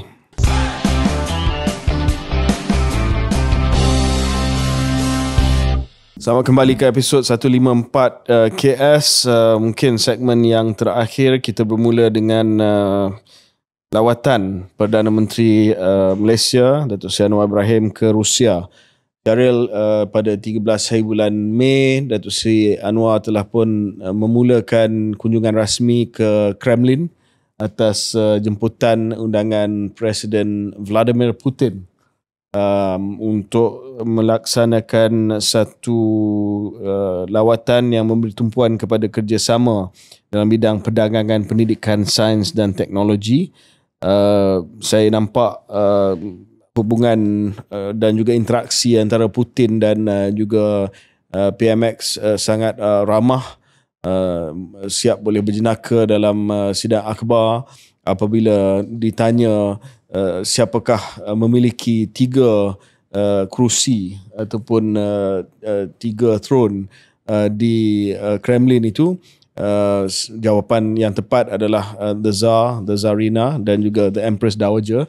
Tapi mungkin PMX dia tak dimaklumkan. Dia kata yang kursi yang kedua tu adalah untuk isteri yang kedua. But Putin laughed at it, which shows that ada chemistry lah. Kalau tidak, Except dia tak akan. Putin kemudian kata ini membuktikan bahawa Anwar adalah pemimpin Muslim. As if to say that Muslim sejati. Muslim sejati adalah Kena yang ada ada dua isteri. Kena ada 2 isteri. Yeah, but anyway, I mean the point I was trying to make, soal 3 throne itu bukanlah penting sangat. Soalnya adalah chemistry yang bagus lah antara Malaysia dan antara PM dan juga dengan Putin. Cuma ini lawatan ini, Syaril, telah pun dibuat pada waktu yang agak awkward lah untuk Datuk Seri Anwar. Sebab sebelum, kalau tak silap saya, pada hari ataupun 1 hari sebelum Datuk Seri Anwar ke Rusia, ICAO ini adalah badan di bawah Pertubuhan Bangsa-Bangsa Bersatu, Majlis Pertubuhan Penerbangan Awam Antarabangsa, ICAO, keluarkan laporan. Dan kumpulan yang menyediakan laporan ini terdiri daripada negara seperti Belanda, Australia, Malaysia, negara-negara yang terlibatlah dalam kemalangan ini. Secara rasmi mendapati bahawa Rusia bertanggungjawab atas penembakan pesawat MH17 pada tahun 2014 yang mengorbankan kesemua 298 penumpang dan anak kapal. So, I mean, damn awkward lah. Dia pergi ke Kremlin sehari sebelum itu ataupun pada hari yang sama, mungkin dalam perjalanan. ICAO, saya rasa kebetulan, this is not Illuminati, World Economic Forum, Davos agenda. Secara kebetulan keluarkan kenyataan bahawa by the way, orang yang telah mengundang anda dan juga akan menjadi tuan rumah adalah bertanggungjawab atas pembunuhan dan juga atas penembakan pesawat anda 11 tahun yang lepas. I think that has to really be the biggest diplomatic test that PM face lah. Because dia dah dapat laporan ni, dan saya rasa PMX sebagai seorang pemimpin politik yang senior, dia tahu bahawa Putin akan kata dia tak percaya kepada proses ini, which is Russia punya stand anyway. Russia kata dia tak pasti laporan ini adil ke tidak. Sedangkan Malaysia juga terlibat dalam penyediaan laporan tersebut. So di sini kita tahu bahawa pertamanya PMX nak kata bahawa dia memang berani bangkitkan benda ni dengan Putin, sebab orang nak tanya sebab orang ramai tidak boleh tengok rakaman mesyuarat 2 hala antara Perdana Menteri Malaysia dengan Presiden Rusia, sebab benda ni berlaku dalam konteks yang rahsia. Tetapi dia nak bagi tahu bahawa dia berani, dia bangkitkan kepada Putin dan dia minta supaya keadilan diberi kepada mangsa-mangsa kepada tragedi tersebut. Tetapi dia juga kata bahawa Presiden Putin juga menyatakan bahawa Rusia mestilah berpuas hati dengan proses siasatan tersebut. Very diplomatic in this sense. Okay, Syaril, 2 perkara yang saya nak tanya Syaril. Yang pertamanya, could any Prime Minister have done better dalam konteks tersebut? Ya, adakah Syaril mengharapkan PMX lebih tegas dan cakap kepada Putin, Vladimir, you kill my guys, man. Pay me money. Give me money. Ataupun adakah ini memadai?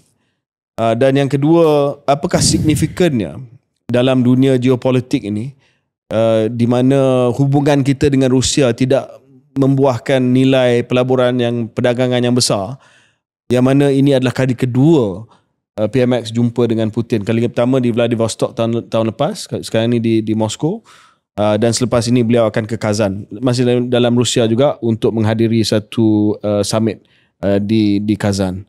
Two questions. So question number one, adakah ada cara lain?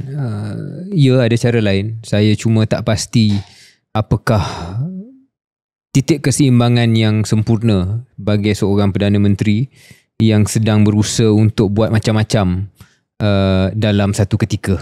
Sedang cuba tambah FDI, sedang cuba merangka satu persahabatan baru dengan sebuah negara yang mungkin sekarang lebih suka apabila negara baru cuba berkawan dengan dia, yang sedang mengimbangi satu keadaan di mana Amerika Syarikat nampak lebih jauh dari segi disengagement dia daripada Asia Pasifik dan Asia Tenggara, dan pada masa yang sama kes tragedi MH17 dan jenayah MH17 yang sudah tentu masih segar di ingatan ramai rakyat Malaysia dan juga mangsa-mangsa yang telah terkorban.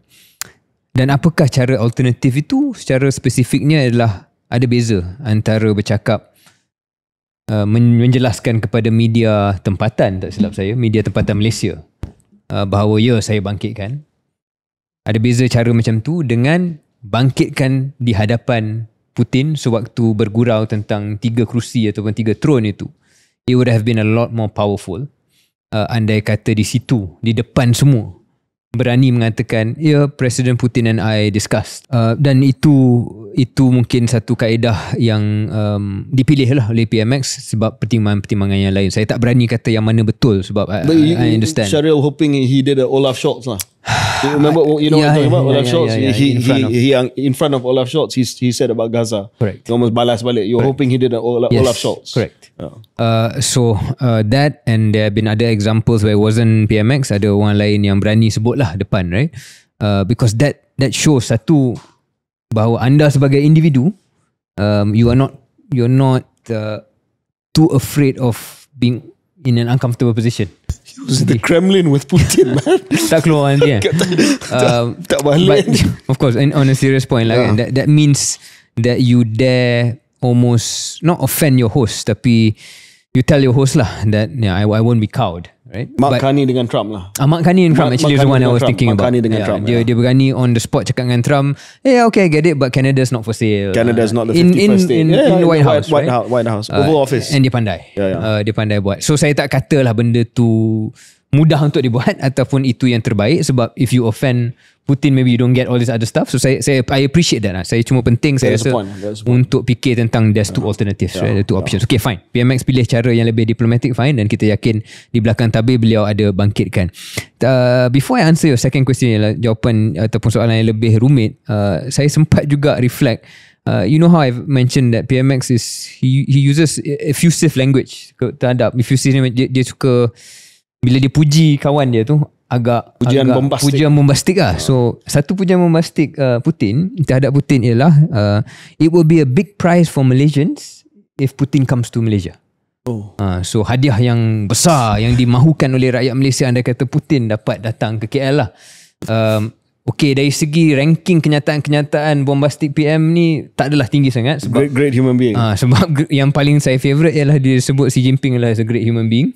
And then there's one more I took note just now, bila dia jumpa dengan Erdogan.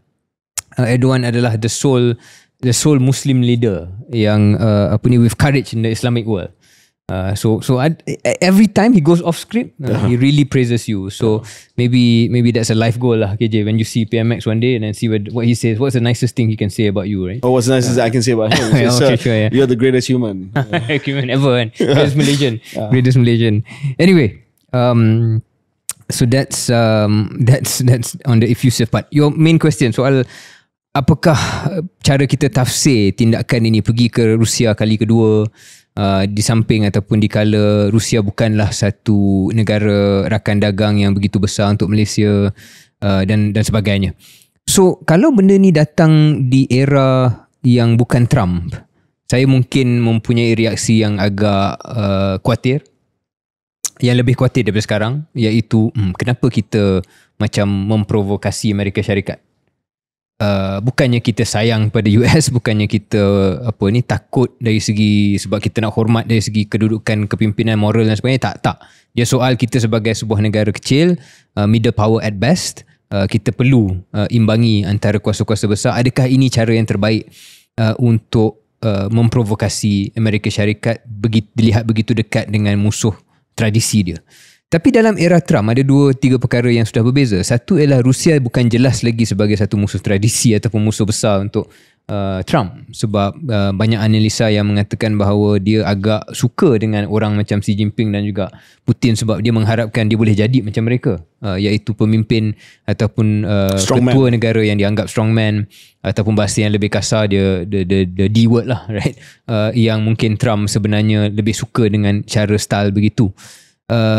Dan kedua, dia lebih nampak fokus kepada perkara-perkara lain dan bukannya dengan pemusuhan tradisi. Dan kalau ada pemusuhan tradisi pun nampak lebih kepada China, bukan pada Rusia. So itu faktor pertama yang mana mungkin dengan konteks ini tindakan PM pergi Rusia 2 kali nak berkawan dengan Putin ni tidaklah benda yang berisiko tinggi sangat. Tak mengundang reaksi yang daripada US yang sama jika kita rapat dengan China lah. Betul. Ya. Dan juga jika ia di bawah Presiden Biden ataupun orang lain yang lebih mainstream. Kedua ialah mungkin yang lebih utama yang saya nak juga dengar pandangan KJ ialah apakah dalam keadaan Trump dan dunia sekarang ini, apabila kita tengok, nanti kita akan bincang lawatan Trump ke Arab Saudi dan Timur Tengah, bahawasanya kita dah masuk ke satu era dan satu fasa di mana kepimpinan Amerika Syarikat dan kemahuan Amerika Syarikat untuk menjadi syarif ataupun polis di dunia ini, yang kita pun selalu kadang-kadang tak selesa, tapi tak boleh dinafikan apabila ada security umbrella itu, ada security guarantee itu, ada sedikit reliability atau predictability. Kalau you buat macam ni, you tahu US akan buat something. Kalau you buat macam tu, US akan. Sekarang ni dah tak ada predictability tersebut, yang akan mengundang kepada pelbagai implikasi lain, yang mana negara-negara kuasa besar yang dulu mungkin takut nak buat sesuatu akan cakap, okay, mungkin saya boleh buat sebab US tak akan buat apa-apa pun. Dalam dunia yang macam tu, di mana kuasa dah semakin diffusif, dah multipolar dan sebagainya, maka mungkin penting untuk negara macam Malaysia, negara kecil yang macam Malaysia, untuk juga sentiasa bergerak proaktif. Dia tidak boleh lagi duduk belakang tabir, kita just duduk diam-diam. Kita dah kena lebih proaktif untuk merangka dan juga cuba merintis satu rangkaian hubungan yang tidak lazim, supaya apabila apa saja berlaku, we can go to that well lah. Kita ada credit in the bank. So dalam konteks dua itu, saya rasa saya tertarik dengan pendekatan ini, walaupun dia tidak bebas risiko. Saya harap dah ada kajian mendalam apa sebenarnya yang kita nak daripada Rusia dan sebagainya. Assuming that is true, I guess maybe the risk is a bit less than usual. Yes and no. Saya faham apa yang Syahril cuba sampaikan. Cuma saya bila bab persaingan kuasa-kuasa besar ni, saya suka mengambil pendekatan yang lebih risk averse lah. Dan walaupun US tidak pun minat sangat dengan persaingan dengan, terutamanya dengan Rusia, dengan China dia sangat serius, tapi dengan Rusia dikurang sedikit. Saya juga agak risau bahawa sebab tidak ada usaha. Kalau ada usaha ke arah Amerika Syarikat, tak apa Syahril, tapi selama 2 tahun lebih ni saya tak nampak ada usaha yang konkret daripada pihak PM lah, dalam bentuk hubungan dia dengan Amerika Syarikat. Saya lebih suka kalau dia pergi ke China, dia dah jumpa Xi Jinping mungkin 2 kali, dia dah jumpa Putin 2 kali, dengan Amerika belum lagi.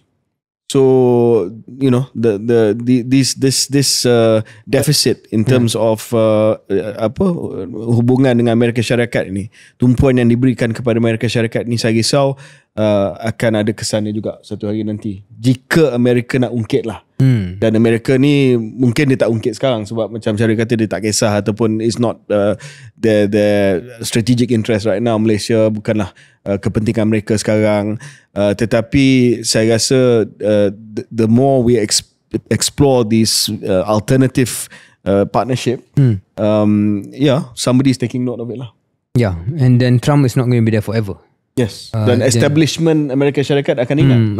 Akan ingat. Oh, bila you jadi Perdana Menteri 2 kali jumpa Xi Jinping, 2 kali jumpa Putin. So somebody is taking note in Washington. For sure. If not Trump. Betul. So mungkin salah satu ialah bila dia jumpa Trump, gunakan juga pujian bombastik lah. So boleh cover.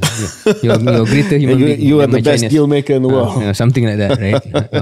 So that could be one way. Okay, mungkin kita nak mengakhiri episod ini dengan sedikit sentuhan terhadap lawatan Trump ke Arab Saudi dan juga ke Qatar dan di Timur Tengah.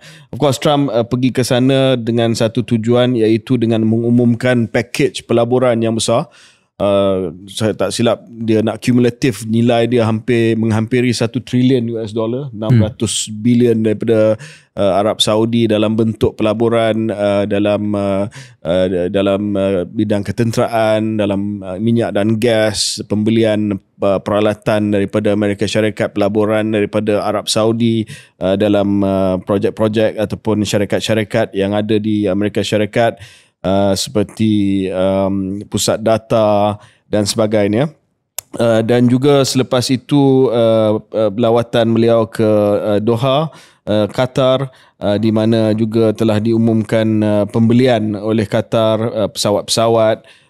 Semualah dia nak tunjuk bahawa dia pergi ke sana dengan satu tujuan ekonomi, iaitu mereka akan beli daripada Amerika Syarikat dan mereka akan melabur dalam Amerika Syarikat. Dan yang kedua adalah beliau telah pun menunjukkan bahawa Amerika adalah satu rakan sekutu negara Arab Saudi yang boleh dipercayai, dengan harapan bahawa dia boleh memulakan semula proses rundingan perjanjian Abraham ataupun Abraham Accord, di mana dia harap negara-negara yang dia target ni, Arab Saudi dan negara-negara Arab yang lain, akan satu hari nanti mengiktiraf negara Tel Aviv ataupun negara Zionis Israel. Satu pendekatan yang saya sangat tertarik, Syaril, adalah ucapan yang dibuat di Arab Saudi oleh Trump di depan de facto ruler ataupun putra mahkota Arab Saudi, Muhammad bin Salman. Kita dengar ucapan tersebut. Take care of themselves, they had no money. We stopped their oil effectively with the embargoes and sanctions. But let me take this opportunity to thank the Kingdom of Saudi Arabia for the constructive role that you've played in facilitating the Ukraine talks. And it really is, you've been amazing. You've made everything available to us. Thank you very much. Thank you.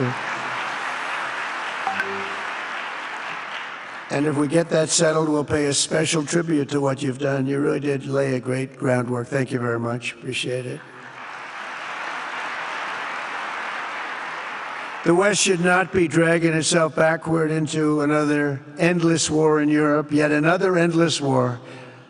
We should stop the killing and work together to address the biggest long-term threats as one unbeatable team. Think of us as an unbeatable team. I mean, when you look at what you've done here, that's much more difficult than stopping stupidity.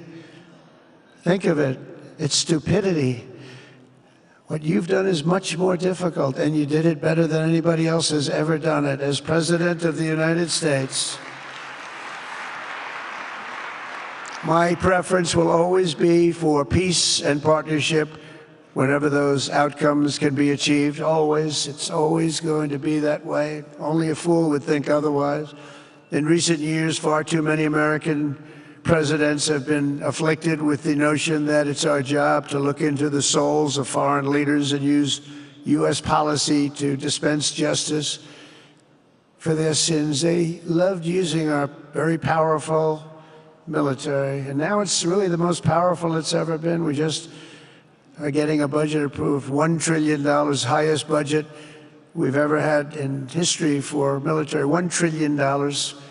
and we're getting the greatest missiles, the greatest weapons. And I hate to do it, but you have to do it because we believe in peace through strength. You have to have the strength, otherwise bad things could happen. But hopefully we'll never have to use any of those weapons. Seems to be an awfully big waste of money if you're never going to use them, but hopefully we'll never have to use them because the destructive power of some of those weapons are like nobody's seen before. I believe it is God's job to sit in judgment, my job to defend America and to promote the fundamental interest of stability, prosperity, and peace. That's what I really want to do. I will never hesitate to wield American power if it's necessary to defend the United States or to help defend our allies. Syaril, ucapan ni saya jarang puji Trump lah. Saya tak suka puji Trump. Tetapi he read the room well. So well. Dia kata saya datang ke sini bukan seperti mana Presiden-Presiden Amerika Syarikat sebelum ini yang datang untuk cuba membina negara anda dengan acuan Amerika Syarikat, dan dia tahu bahawa sebelum-sebelum dia ada Presiden-Presiden Amerika Syarikat yang telah pun invade countries, yang telah pun menyokong usaha untuk merampas kuasa, cuba membina semula negara-negara di kawasan Timur Tengah, tetapi akhirnya telah pun lari dan meninggalkan negara-negara tersebut dalam keadaan huru-hara. Dia kata saya datang ke sini bukan untuk mengajak anda untuk membangunkan negara anda, sebab negara anda dah hebat. Dan saya menghormati budaya anda, saya menghormati corak pembangunan anda. Saya tak datang ke sini untuk memaksa anda terima nilai-nilai barat. Cuma saya nak berkawan dengan anda seadanya, as you are. Dan saya menghormati budaya anda. Dan saya harap bahawa kita boleh buat business sekali. I don't want to tell you how to live. I just want to do business with you. And dalam ucapan yang sama, itu satu hal. Itu saya rasa dah menang hati pemimpin-pemimpin Arab yang ada dekat situ. Sebab pemimpin Arab ni dia memang tak suka American datang kata no, you have to live like this. You need liberal democracy. You need Western values. Dia kata no, you are perfect as you are. But be my business partner. That's what he said lah, more or less. Tetapi dia juga kata bahawa ini permintaan daripada Muhammad bin Salman, permintaan daripada pemimpin-pemimpin Arab yang lain, termasuk juga mungkin permintaan daripada putra-putra negara teluk yang lain. Dia kata Syria. I was shocked by this. Dia kata Syria ni negara yang selama ini dipimpin ataupun diperintah oleh keluarga Assad. Dan ada pemberontakan dan Hafiz Assad dibuang sebagai diktator Syria dan diganti oleh Ahmad al-Sharah, yang satu ketika dahulu mempunyai hubungan dengan Al-Qaeda tapi tiba-tiba jadi presiden Syria. Dan kita rasa bahawa mungkin Donald Trump akan mengambil sikap yang agak confrontational terhadap Syria, tapi dia kata dia akan tamatkan sekatan sanction terhadap Syria yang mendapat sorakan yang sangat kuat daripada audience yang ada dalam tu. Dan Muhammad Salman pun pegang dada dia, terima kasih. It's in Saudi Arabia's interest, of course, for Syria to be stable. Dia tak nak Syria menjadi huru-hara dan keadaan yang tidak stabil di Syria, pergaduhan proksi di Syria sebab ada Iran, ada Turkey, ada Rusia, mungkin ada China di situ. Saudi Arabia now wants a peaceful Middle East, dan dia sebagai broker of peace Middle East sebab they want development and they want to grow and they want investment. And Trump, dia kata the things I do for the prince, maknanya bin Salman. So saya rasa he played his cards right, Syaril, in the Middle East. Yeah, so a few things kerja, because I struggle dengan dua paksi ataupun dua ekstrim yang saya nak jelaskan lepas ni. Tapi sebelum tu nak pick up apa yang KJ katakan tadi tentang Trump reading the room. I think he read the room, but I think it's more than that, KJ. Saya rasa ini memang dia, sebab saya pernah tengok satu ucapan lama dia, mungkin dalam penggal pertama, yang mana dia menceritakan bagaimana dia pergi ke, tak silap saya, Afghanistan, dan dia melihat wanita-wanita yang burka. Dan cara the way Trump talks lah kan, yang macam dia borak kat tepi jalan kan. Dia cerita dalam bahasa Inggeris, Saya ingat diorang ni disisih ataupun didiskriminasi, wanita didiskriminasi. Tapi bila saya tanya mereka memang suka dengan pakaian ni. Apa kita nak mengajar mereka apa yang mereka boleh pakai atau tak boleh pakai? So maknanya memang dari dulu dia tidak suka ataupun dia tidak percaya kepada peranan budaya barat ataupun Amerika Syarikat Cultural untuk mengajar. imperialism lah. Ya, so memang itu bukan dia lah. Dan itu datang dengan pelbagai implikasi. So yes, he read the room, but I also think it's truly him. Innately dia memang tak suka campur tangan. Ya, dia tak suka campur tangan. He's like, whatever lah, you guys do whatever you want, right? So itu satu perkara. Tetapi dua benda yang saya duk fikir sekarang KJ lah. Okay, satu ialah ini adalah satu perubahan ataupun peralihan dari segi cara Trump dan juga Amerika Syarikat secara khususnya, yang mana sudah lebih tidak interventionist, tidak menghakimi, tidak mengadili adakah sistem anda baik dan sistem Amerika Syarikat ni lah yang terbaik dan barat adalah cara untuk memimpin sebuah negara yang anda patut ikut. Dah tak ada benda tu. Bila dah tak ada benda tu ataupun kurang, maka kita negara-negara yang macam di Timur Tengah ni, dia lebih gemar. Dan dia membuka kepada beberapa implikasi-implikasi lain di mana boleh buat deal dengan Amerika Syarikat lah. If you spend money, kalau anda bagi kapal terbang, kalau anda beli pesawat ataupun pesawat Boeing lah kan, yang dibeli, jika anda menjanjikan 600 bilion tak silap saya pelaburan terhadap Arab Saudi terhadap Amerika Syarikat, maka tak kisahlah anda sebuah demokrasi ataupun anda dictatorship, apa saja, it's fine. Dan Amerika Syarikat boleh buat business with you. Dan the corollary to that KJ ialah rakan-rakan tradisi Amerika Syarikat seperti Israel mungkin akan rasa macam kurang selesa lah. Saya baca analisa, barangkali ramai yang bersetuju bahawa Israel tak setuju ataupun tidak selesa dengan pengangkatan sekatan terhadap Syria ni. They actually didn't want that. Tapi Trump went ahead to do it anyway. Yang menariknya dalam siri lawatan ni dia tidak pergi ke Jerusalem. Tel Aviv ataupun Jerusalem. So nampak mungkin dengan dunia ni, dengan pendekatan baru Trump ini, membukalah kepada kemungkinan dan possibilities yang sebagai negara selatan, South punya countries or even basically non-aligned countries akan menampak benda ni mungkin peluang untuk kita teroka cara dan juga hubungan diplomasi yang lebih baik bersama dengan Amerika Syarikat. Okay, so that is the positive view lah, the optimistic view, bahawa okay, now you have a less judgmental US who just wants to do business and it's not going to judge you, and therefore we can think of terms of doing business that will be favourable to us, yang mungkin option itu tidak wujud sebelum ini. At the same time KJ, I catch myself because saya rasa we have to be careful about being too excited or excitable about Trump. Because ultimately, even we go back to the main isu besar yang we get exercised about, which is Gaza, dia baru keluarkan kenyataan bahawa it would be lovely for the US to take over Gaza. So dia masih ada lagi sikap yang, okay, on the one hand I respect your ways, but not all the time. Sebab ada juga aksi-aksi dia yang lebih dahsyat daripada, ataupun at least kenyataan yang lebih dahsyat daripada any ex-US president. I don't think any ex-US president akan sebut bahawa kita akan ambil alih Gaza. So that's a reminder before kita nak terlalu excited tentang Trump. And then I suppose there's also another criticism yang kita boleh buat terhadap kritik kita boleh buat terhadap negara-negara Arab ini. Anda boleh senyum dan tertawa dengan pemimpin negara yang menjual senjata kepada Israel untuk bunuh rakyat di Gaza. Kemudian anda juga cepat-cepat boleh membuat pelaburan 600 bilion macam-macam semua, tapi you can't even get some sort of meaningful contribution ataupun a voice towards your brothers in Palestine lah. So it's two things lah. I think it's two things. One, saya nampak there's possibilities here because of the way he operates. At the same time, there is a certain I don't know what the word is. There's certain diabolical view lah of what is going on. As usual dalam geopolitics ni, the whole thing is awash with hypocrisy lah. I mean, it's how far your hypocrisy goes. So kita buat analisa berdasarkan kepada the positives from this. I don't take away the negatives from this. I don't take away the inaction daripada pemimpin di Teluk Tengah berkenaan dengan apa yang sedang berlaku di Gaza.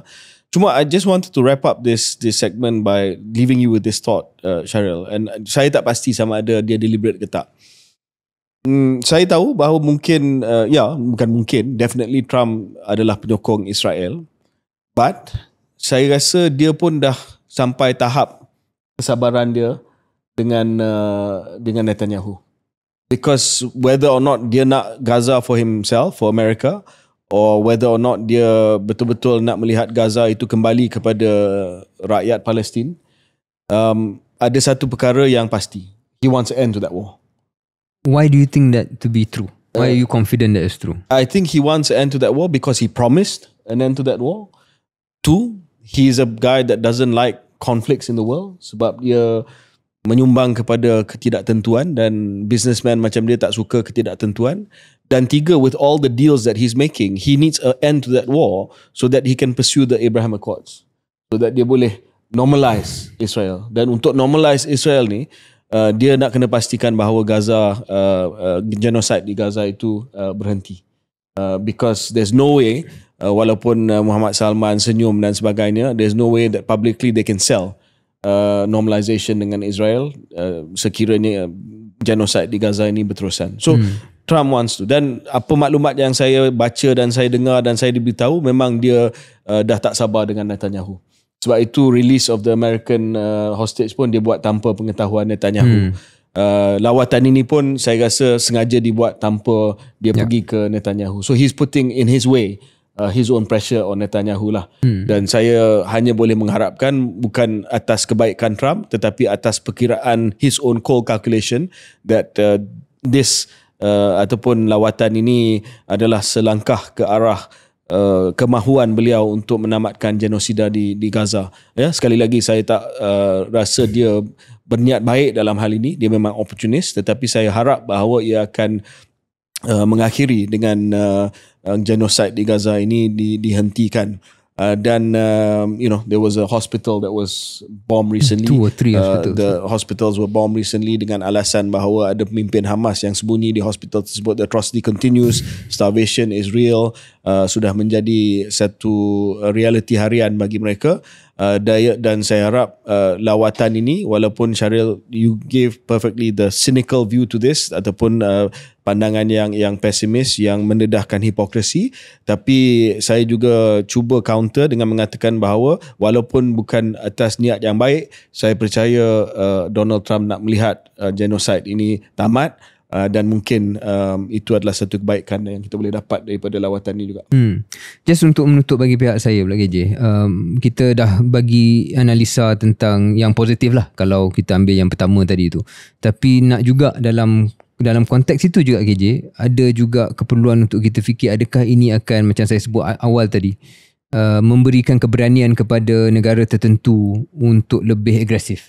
So kita tahu tak semua negara macam Malaysia yang hanya mahukan keamanan ataupun mahukan tidak diganggu dan sebagainya, mahukan perdagangan yang hebat, tetapi ada juga negara-negara tertentu yang lebih expansionist yang selama ini mungkin tidak berani buat sebab dia tahu apakah reaksi Amerika Syarikat. Jadi di sini saya khawatir sikit dalam tempoh 2-3 tahun ini, apakah opportunism yang akan diambil oleh negara-negara tertentu yang mempunyai cita-cita yang lebih meluas dan mereka tahu mereka ada jendela waktu 2-3 tahun ini untuk buat sesuatu. Jadi di sini yang saya rasa kita sebagai Malaysia yang mana ada sedikit pertikaian wilayah dan sebagainya perlu tahulah apakah yang perlu kita buat.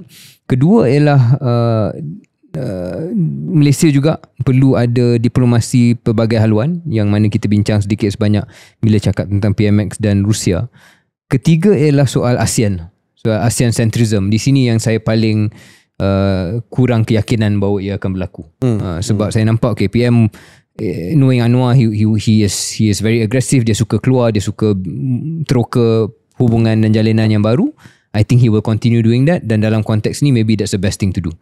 Tapi when it comes to ASEAN centrism, whether it's Anwar, whether it's any other chair of ASEAN, saya tak nampak bahawa ASEAN selama 2-3 tahun ini mempamerkan kemampuan dan kesesuaian untuk respon terhadap dunia yang dah baru ni. Dan di situ yang saya kecewa sedikit lah bahawa that regional cooperation which should have been one of our sort of responses as a bloc has not come to pass. Okay. Terima kasih. Kita jumpa dalam episod yang akan datang.